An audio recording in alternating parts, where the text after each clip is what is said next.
اللہ رب العالمین والصلاة والسلام علی سید الانبیاء والمرسلین اما بعد فاعوذ باللہ من الشیطان الرجیم بسم اللہ الرحمن الرحیم۔ الحمدللہ سورہ بقرہ کی تفسیر جاری ہے اور تقریباً 60 آیات کی تفسیر مکمل ہو چکی ہے۔ 60ویں آیت میں آخر میں ایک چھوٹا سا حصہ رہ گیا تھا جس کے بارے میں تھوڑی سی وضاحت انشاءاللہ آج ہم کریں گے۔ اللہ تعالیٰ نے ارشاد فرمایا کلو وشربوا من رزق اللہ، تم کھاؤ اور پیو اللہ تبارک و تعالیٰ کے رزق میں سے، ولا تعثوا فی الارض مفسدین، اور تم زمین میں فساد کرتے ہوئے نہ پھرو۔ شاید آپ کو یاد ہو کہ ہم نے جب اس تفسیر کا آغاز کیا تھا تو اس کے تمہیدی بیان میں بتایا تھا کہ بسا اوقات خطاب یا ذکر ایک خاص قوم کے لیے ہوتا ہے لیکن اس کا حکم عام ہوتا ہے، یعنی اللہ تبارک و تعالیٰ کا وہ کلام اگر اس کا شان نزول دیکھا جائے یا اس کا پس منظر دیکھا جائے تو ایسا محسوس ہوتا ہے کہ ایک خاص قوم کے بارے میں فرمایا جا رہا ہے، لیکن جو اس آیت یا اس حصہ کلام سے حکم ثابت ہو رہا ہوتا ہے وہ اس قوم کے ساتھ خاص نہیں ہوتا بلکہ قیامت تک آنے والے ہر شخص سے وہ خطاب ہے۔ لہذا جب اللہ تعالیٰ نے ارشاد فرمایا کلو وشربوا من رزق اللہ، تم کھاؤ اور پیو اللہ تبارک و تعالیٰ کے رزق میں سے، تو اس سے یہ معلوم ہوا کہ ویسے تو یہ خطاب تھا بنی اسرائیل سے لیکن اس کا حکم سب کے لیے عام ہوگا، تو گویا کہ ہم سے بھی یہ خطاب ہے کہ اللہ تبارک و تعالیٰ کے عطا کردہ میں سے کھاؤ اور پیو۔ اور یہ پیچھے طیبات کی قید اللہ تعالیٰ نے خود بیان فرمائی تھی کہ اللہ تعالیٰ نے جو کچھ عطا فرمایا اس میں وہ دو طرح کی چیزیں ہوتی ہیں، حلال بھی ہوتی ہیں، حرام بھی ہوتی ہیں۔ پھر حلال میں بھی معاملہ یہ ہوتا ہے کہ اللہ تبارک و تعالیٰ اس حلال کو بھی بعض اوقات حرام فرما دیتا ہے، جیسے روزہ ہے اس میں کھانا پینا حرام ہے، ہر حلال شے کھانا بھی حرام ہو جاتی ہے، اسی طرح حالت نماز میں کچھ کھانا پینا حرام ہے۔ تو یہاں پر یہ قید ملحوظ رکھی جائے گی کہ کھاؤ پیو اللہ تعالیٰ کے رزق میں سے، اللہ تعالیٰ کے عطا کردہ میں سے، اس کا مطلب یہ ہے کہ ایک بات تو یہ کہ حلال کھاؤ اور پیو، اور اس مقام پر کھاؤ اور پیو جہاں پر کھانے پینے کی اجازت ہے۔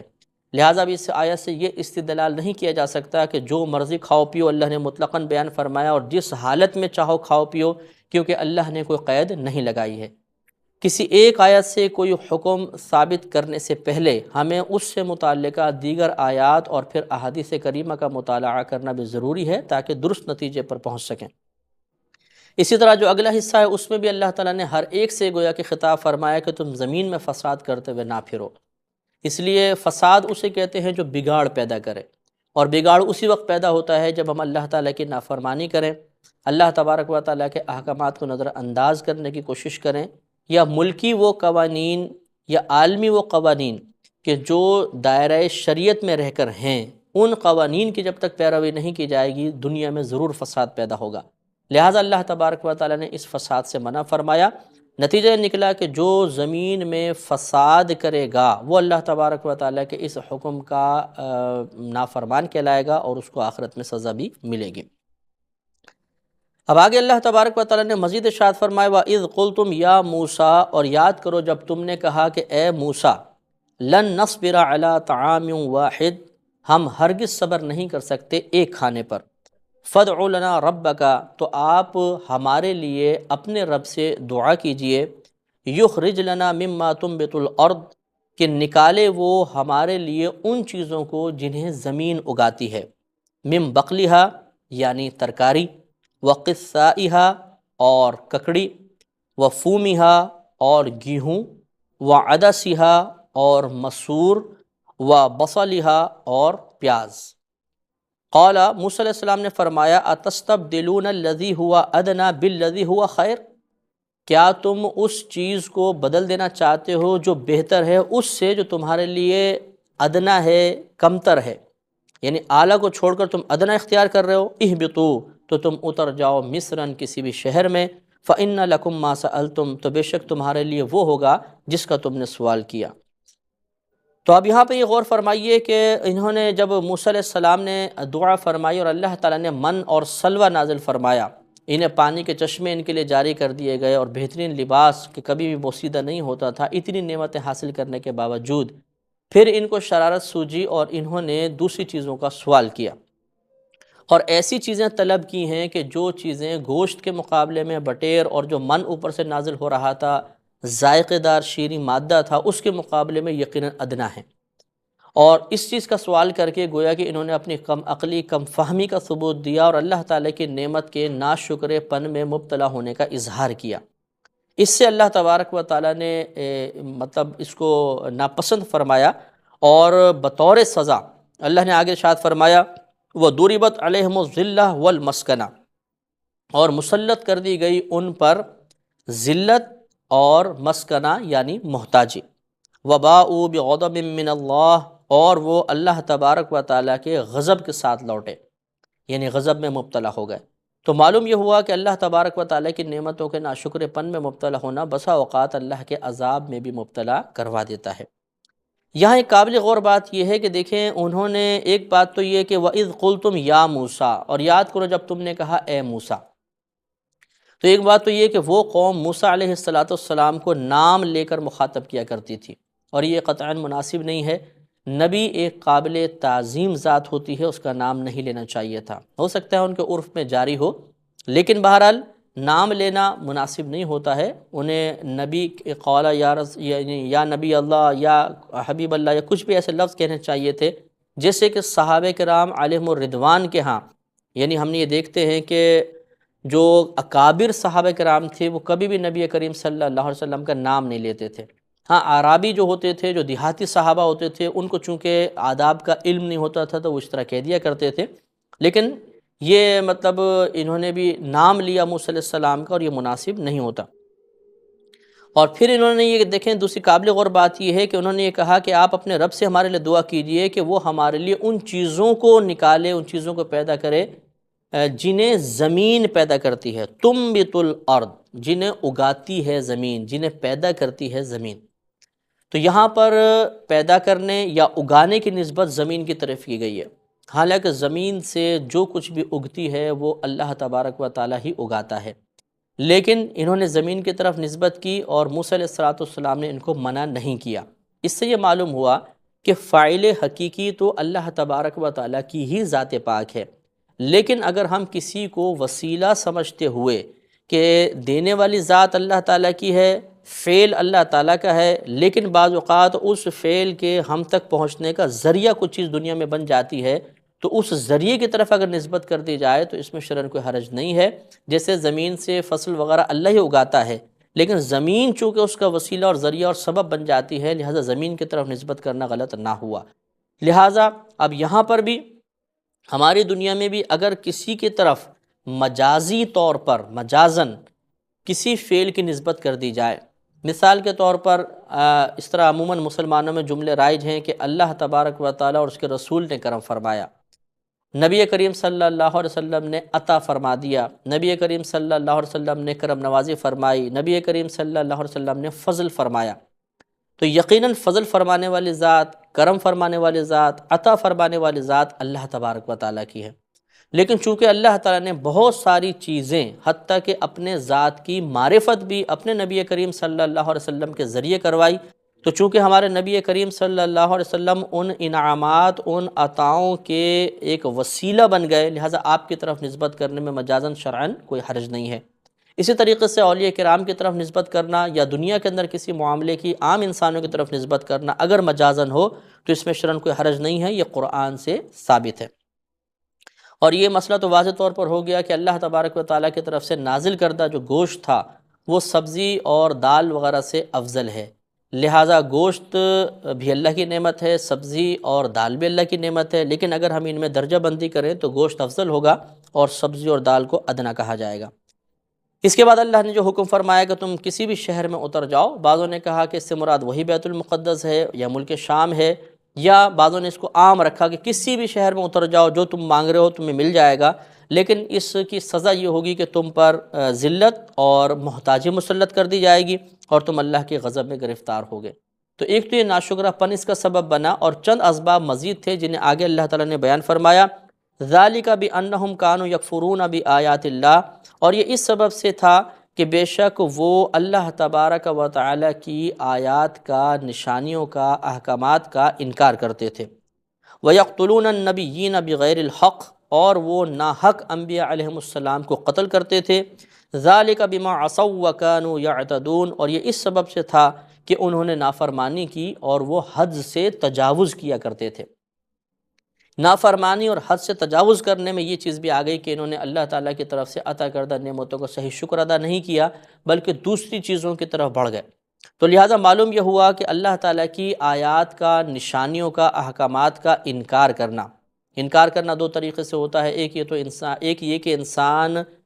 اس کو صحیح مانے ہی نہیں، کہ نہیں یہ درست نہیں، یہ غلط ہے، اور ایک انکار کی صورت یہ ہوتی ہے کہ اس کو درست تو مانتا ہے لیکن ان احکامات پر عمل نہیں کرتا۔ جو سرے سے احکامات کا ہی انکار کر دے تو بسا اوقات یہ کفر تک پہنچ جاتا ہے، اور جو احکامات کا اقرار کرتا ہے، ان کے حق ہونے کا اعتقاد رکھتا ہے لیکن عمل میں کوتاہی کا مرتکب ہوتا ہے، ایسا شخص کافر تو نہیں ہوتا، لیکن فقہ حنفی کے روح سے ایسے شخص کو فاسق و فاجر کہا جائے گا اور وہ گناہ کبیرہ کا مرتکب ہوگا۔ لہذا انہوں نے اللہ تعالیٰ کی آیات کا انکار کیا، اور پھر سب سے بڑی جرت یہ ہے کہ اللہ تبارک و تعالیٰ کے نبیوں کو معاذ اللہ قتل کیا، جیسے حضرت زکریا، حضرت یحییٰ علیہ السلام کو قتل کیا گیا، اور یہ بنی اسرائیل نے قتل کیا۔ ان کے علاوہ بھی کئی انبیاء علیہ السلام کو قتل کیا اور یہ نافرمانی میں مبتلا ہوئے، تو اللہ تعالیٰ نے ان تمام جرائم کے بدلے میں انہیں غضب میں مبتلا کیا اور ان پر ذلت اور محتاجی مسلط کر دی گئی۔ لہٰذا یہ حکم چونکہ قیامت تک کے لیے ہے، مکمل طور پر اس میں یہ حکم جاری ہوا، اس کی آگے کہیں نفی نہیں ہے، لہٰذا معلوم ہوا کہ ان کی جتنی بھی نسلیں قیامت تک چلتی رہیں گی سب اللہ تعالیٰ کے کسی نہ کسی لحاظ سے غضب میں مبتلا رہیں گی۔ لیکن آگے اللہ تعالیٰ نے پھر استثناء فرمایا کہ ہاں ان میں سے بعض ایسے ہوں گے جو اللہ تبارک و تعالیٰ کی کرم نوازی سے نجات پا سکتے ہیں۔ لہٰذا آگے ارشاد فرمایا ان الذین آمنوا، بے شک وہ جو ایمان لائے، والذین ہادو، اور جو یہودی ہوئے، والنصارى، اور عیسائی، والصابئین، اور صابی، من آمن باللہ والیوم الآخر، ان میں سے جو بھی اللہ تبارک و تعالی اور اخروی دن پر ایمان لایا، وعمل صالحا، اور اس نے نیک عمل کیے، فلہم اجرہم عند ربہم، تو ان کے لیے ان کا اجر ہے ان کے رب کے پاس، ولا خوف علیہم ولا ہم یحزنون، اور نہ ان پر کچھ خوف ہے اور نہ یہ غمگین ہوں گے۔ تو لہذا معلوم ہوا کہ ان میں سے جو پھر صاحب ایمان ہونے کی سعادت حاصل کر لے گا اور اللہ تبارک و تعالیٰ اور قیامت کے دن پر ایمان لانے میں کامیاب ہوگا، ضرور اس کو نجات ملے گی اور نہ اس پر کچھ خوف ہوگا اور نہ وہ غمگین ہوں گے۔ اب اس آیت میں چند باتیں قابل توجہ ہیں۔ ایک یہ کہ صابی کسے کہتے ہیں۔ صابی ایک ایسی قوم ہے جس کے اندر مختلف فرقے تھے، اور بعضوں نے کہا کہ یہ قوم بتوں کو پوجتی تھی، بعضوں نے کہا یہ ستارہ پرست تھی، بعضوں نے یہ کہا کہ یہ تقدیر کی ہی منکر تھی، بعضوں نے یہ کہا کہ یہ باقاعدہ اللہ تعالیٰ کی توحید کا اقرار کرتی تھی اور زبور کے آسمانی کتاب ہونے پر یقین رکھتی تھی۔ تو معلوم یہ ہوا، پھر مفسرین نے اس میں تطبیق یہ کی ہے کہ اصل میں یہ ایک قوم تھی جس میں کئی فرقے تھے، اور ہر فرقے کے مختلف نظریات تھے۔ کوئی ستاروں کو پوجتا تھا، کوئی سورج کی پرستش کرتا تھا، اور کوئی مطلب اللہ تبارک و تعالیٰ کی باقاعدہ وحدانیت کے اقرار اور زبور کی تلاوت بھی کرتے تھے۔ اسی لیے یہ والی قسم ہے کہ جو اللہ تعالیٰ کی توحید کا اقرار کرتی تھی اور زبور کے آسمانی کتاب ہونے پر یقین رکھتی تھی، یہ چونکہ پھر اہل کتاب میں سے ہو گئے، ان کی قسم بن گئی، تو امام اعظم ابو حنیفہ رضی اللہ تعالیٰ عنہ نے صابی کا ذبیحہ بھی جائز قرار دیا اور ان کی عورتوں سے نکاح کا جواز کا بھی فتویٰ دیا، لیکن اس ایک فرقے کے بارے میں جو زبور پر ایمان رکھتا تھا اور اللہ تعالیٰ کی توحید کا اقرار کرتا تھا۔ ایک بات تو یہ ہو گئی۔ دوسرا مسئلہ ہے کہ سوال بیدار ہوتا ہے کہ اللہ نے ارشاد فرمایا بے شک وہ جو ایمان لائے، اور وہ جو یہودی ہیں، عیسائی ہیں، صابی ہیں، من آمن باللہ، ان میں سے جو اللہ پر ایمان لایا۔ تو اب سوال یہ بیدار ہوتا ہے کہ ان الذین آمنوا، بے شک وہ جو ایمان لائے، پھر یہ فرمایا کہ ان میں سے جو اللہ پر ایمان لایا، تو جو پہلے ہی ایمان لا چکا ہے اس سے دوبارہ اللہ تبارک و تعالیٰ کے اوپر ایمان لانے کا مطالبہ کیسا؟ یہ تو ایک تحصیل حاصل ہو جائے گی کہ جو شے پہلے ہمیں حاصل ہو پھر اس کو حاصل کرو تو اللہ تعالیٰ تمہیں نجات عطا فرمائے گا، اور تحصیل حاصل محال ہوتی ہے۔ اگر ہم انسان ہیں تو اب انسان ہونے کو طلب کرنا یہ ممکن نہیں ہو، تو پہلے ہم انسان ہیں تو پھر مزید انسان ہونے کو کیسے طلب کریں گے؟ یا ایک مسلمان ہے تو مزید مسلمان ہونا یہ کیسے ہوگا؟ تو اس کا جواب یہ ہے کہ یہاں کئی معنی مفسرین نے بیان فرمائے۔ ایک معنی تو یہ ہے کہ بے شک وہ جو ایمان لائے، پھر آگے فرمائے من آمن باللہ، تو جو اللہ تعالیٰ پر ایمان اور اخروی دین پر ایمان لانے پر استقامت پذیر ہو گیا، اس کے لیے ایسا ہوگا۔ یعنی گویا کہ یہاں پر ایمان لانے والوں کے بارے میں تو استقامت مراد ہے، یا اس سے مراد ہے درست ایمان، اللہ تعالیٰ پر صحیح ایمان لانا۔ اور صحیح ایمان لانا اسی وقت معتبر ہو سکتا ہے جب انسان اللہ تبارک و تعالیٰ کے توحید کا اقرار کرنے کے ساتھ ساتھ نبی کریم صلی اللہ علیہ وسلم کی رسالت کا اقرار بھی کرے اور اللہ تبارک و تعالیٰ کی اطاعت میں زندگی بسر کرے، تو یہ کامل ایمان والا کہلاتا ہے۔ یہاں یہ مراد ہے۔ اس صورت میں پھر منافقین کا انکار ہو جائے گا کہ وہ بظاہر کلمہ پڑھتے تھے، ایمان لانے والے اپنے آپ کو کہتے تھے، لیکن حقیقتاً ایمان لانے والے نہیں، تو ان سے گویا کہ یہ کہا جا رہا ہے کہ بے شک وہ جو بظاہری طور پر ایمان لے کر آئے، جب تک وہ حقیقی طور پر ایمان نہیں لائیں گے انہیں نجات نہیں ملے گی۔ تیسرا، یہاں پر ایک وسوسہ پیدا ہو سکتا ہے کہ دیکھیں اللہ نے واضح طور پہ فرمایا کہ بے شک وہ جو ایمان لائے ہیں، یہودی ہیں، نصرانی ہیں، صابی ہیں، ان میں سے جو بھی اللہ تعالیٰ اور اخروی دین پر ایمان لے آیا تو اللہ تبارک اور نیک عمل کیے تو اللہ تعالیٰ کے پاس ان کا اجر موجود ہے، ان پر نہ خوف ہوگا نہ غمگین ہوں گے، گویا کہ ان کو نجات مل جائے گی۔ تو یہاں یہ سوال بیدار ہوتا ہے کہ کیا عیسائیت پر قائم رہتے ہوئے، یہودی مذہب پر قائم رہتے ہوئے نجات ممکن ہے یا نہیں؟ یہ آیت تو یہی بتا رہی ہے کہ اگر کوئی یہودی بھی ہوگا، اگر کوئی عیسائی بھی ہو، اخروی دین پر ایمان رکھ لے اور اللہ تعالیٰ پر ایمان لے آئے، اللہ تعالیٰ کا مان لے، تو اس کی نجات ہو جائے گی اور وہ داخل جنت ہو سکتا ہے۔ لیکن حقیقت یہ ہے کہ ایسا نہیں ہے، بلکہ یہاں پر بھی اللہ تبارک و تعالیٰ نے جو بیان فرمایا اس سے مراد یہی ہے کہ وہ یہودی اور عیسائی جو اللہ تعالیٰ پر اس طرح ایمان لے کر آیا جیسا ایمان لانے کا حق ہے، تو اسے پھر یہ انعام ملے گا۔ اس کے لیے دیکھیں دلیل اس کے اوپر یہ ہے کہ سورہ آل عمران آیت نمبر 85 میں اللہ نے ارشاد فرمایا کہ وَمَن يَبْتَغِ غَيْرَ الْإِسْلَامِ دِينًا، اور جو شخص اسلام کے علاوہ کسی اور مذہب کو بطور دین اختیار کرے فَلَن يُقْبَلَ مِنْهُ، تو اس سے وہ دین ہرگز قبول نہیں کیا جائے گا، وَهُوَ فِي الْآخِرَةِ مِنَ الْخَاسِرِينَ، اور وہ آخرت میں خسارہ اٹھانے والوں میں سے ہوگا۔ اس سے معلوم ہوا کہ مذہب اسلام اختیار کرنا ضروری ہے۔ معلوم یہ ہوا کہ یہاں پر جو فرمایا گیا کہ من آمن باللہ، جو اللہ تعالیٰ پر ایمان لایا، اس سے مراد یہی ہے کہ اللہ تعالیٰ کی وحدانیت و توحید کا اقرار کرنے کے ساتھ ساتھ وہ نبی کریم صلی اللہ علیہ وسلم پر بھی ایمان لے کر آئے، تب اسے یہ انعام ملے گا۔ لہٰذا اس دور میں اگر کوئی یہودی یا عیسائی ہیں اور وہ ہمارے نبی کریم صلی اللہ علیہ وسلم پر ایمان لائے بغیر یہ چاہیں کہ اللہ تعالیٰ کی توحید اور وحدانیت کا اقرار کر کے اور اخروی دین پر ایمان رکھ کر نجات پا جائیں، تو یہ ممکن نہیں ہے۔ مسلم شریف کتاب الایمان اور حدیث نمبر 218 میں نبی کریم صلی اللہ علیہ وسلم نے بالکل واضح طور پہ ارشاد فرمایا کہ والذی نفس محمد بیدہ، اس ذات پاک کی قسم جس کے قبضے قدرت میں محمد صلی اللہ علیہ وسلم کی جان ہے، لا يسمع بی احد من هذه الامت یہودی ولا نصرانی، کہ اس امت میں سے کوئی بھی یہودی یا کوئی بھی عیسائی میرے بارے میں سنے،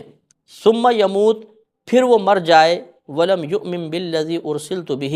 اور اس چیز پر ایمان لے کر نہ آئے جس کے ساتھ اللہ تعالیٰ نے مجھے بھیجا، الا کان من اصحاب النار، تو وہ ضرور دوزخی ہوگا۔ تو معلوم یہ ہوا کہ اگر آج کوئی یہودی ہے یا عیسائی ہے اور وہ اللہ تعالیٰ کی بارگاہ سے اخروی نجات کا متمنی ہے، تو اسے ہمارے نبی کریم صلی اللہ علیہ وسلم کا کلمہ پڑھنا ہوگا، اسلام قبول کرنا ہوگا، تو ہی نجات ملے گی۔ اگر اسلام قبول نہیں کرے گا تو یہ نجات ممکن نہیں ہے۔ اب یہاں پر ایک قابل غور بات مزید ہے اور بہت ہی امپورٹنٹ بات ہے، اس کو بہت توجہ کے ساتھ سماعت فرمائیں کہ بسا اوقات ہم یہ سمجھتے ہیں یا ہمیں سمجھایا جاتا ہے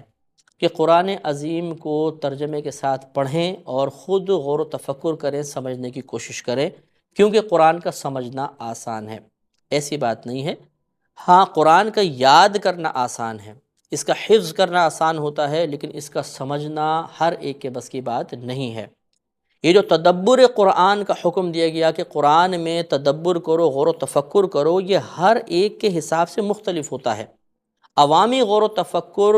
آیات سے نتیجہ نکالنے کے بارے میں نہیں ہے۔ اللہ نے اس کو انہیں مکلف نہیں بنایا، بلکہ انہیں تدبر اس اعتبار سے کرنا ہوگا جو اس کے اندر ضرب الامثال ہیں، جو پچھلی قوموں کے واقعات ہیں، انعامات کے تذکرے ہیں، عذابات کی آیات ہیں، وہ ان پہ غور و تفکر کر کے نصیحت اور عبرت حاصل کریں بس۔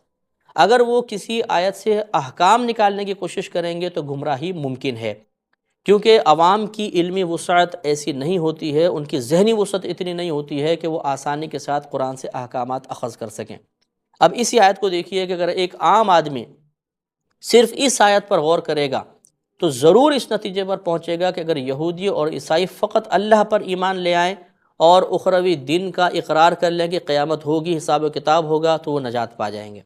تو اس سے یہی نتیجہ ان کے ذہن میں آئے گا کہ پھر نبی کریم صلی اللہ علیہ وسلم پر ایمان لانا، آپ کا کلمہ پڑھنا، آپ کو اللہ کا آخری نبی تسلیم کرنا ضروری نہیں ہے۔ تو اس لیے عوام سے، تمام ہمارے دیکھنے والوں سے بھی گزارش ہے کہ آپ اگر قرآن کو سمجھنا چاہیں تو تفسیر کی روشنی میں ہی سمجھیں۔ ہاں، اگر آپ عذاب کی آیات پڑھتے ہیں، انعامات کی ہیں، پچھلی قوموں پہ جو عذابات نازل ہوئے ہیں، جہنم کے واقعات ہیں، جنت کے تذکرے ہیں، ان پر آپ اس لحاظ سے ضرور غور و تفکر فرمائیں کہ جس کی وجہ سے نفس میں خوف یا اخروی لالچ بیدار ہو۔ کسی بھی آیت پر اس انداز سے غور و تفکر ہرگز نہیں کیجیے گا کہ آپ اس سے کچھ نتائج اخذ کریں، کیونکہ اس کی وجہ سے عموماً ٹھوکر لگتی ہے اور انسان اپنی کم علمی کی وجہ سے غلط نتائج مرتب کرتا ہے اور مقصود الہی کو نہیں سمجھ پاتا اور گمراہی مقدر بن جاتی ہے۔ لہٰذا ضرور تفسیر کے ذریعے ہی قرآن کو سمجھنے کی کوشش کریں۔ دوسرا مسئلہ یہ ہے کہ وہی بات جیسے میں نے پہلے عرض کی تھی کہ کسی ایک آیت کو سامنے رکھ کر ہرگز نتیجہ مرتب نہیں کیا جا سکتا۔ علماء کرام کا، فقہاء اعظام کا یہی کام ہوا کرتا تھا، انہوں نے اپنی زندگی اس کام کے لیے وقف کر دی تھی کہ وہ قرآن کی آیات کو سامنے رکھتے، پھر اس سے متعلقہ دیگر آیات، پھر اس سے متعلقہ احادیث کریمہ، ان تمام کو سامنے رکھنے کے بعد پھر کسی ایک نتیجے پر نتیجہ مرتب کرتے تھے۔ ہمارے ہاں عموماً یہ ہوتا ہے ہم ایک آیت پڑھتے ہیں، نتیجہ مرتب کر لیتے ہیں اور احکامات جاری کرنا شروع کر دیتے ہیں، جس کی بنا پر غلطی میں مبتلا ہو جاتے ہیں۔ اللہ تبارک و تعالیٰ سے دعا ہے کہ اللہ تعالیٰ ہمیں قرآن کو صحیح سمجھنے،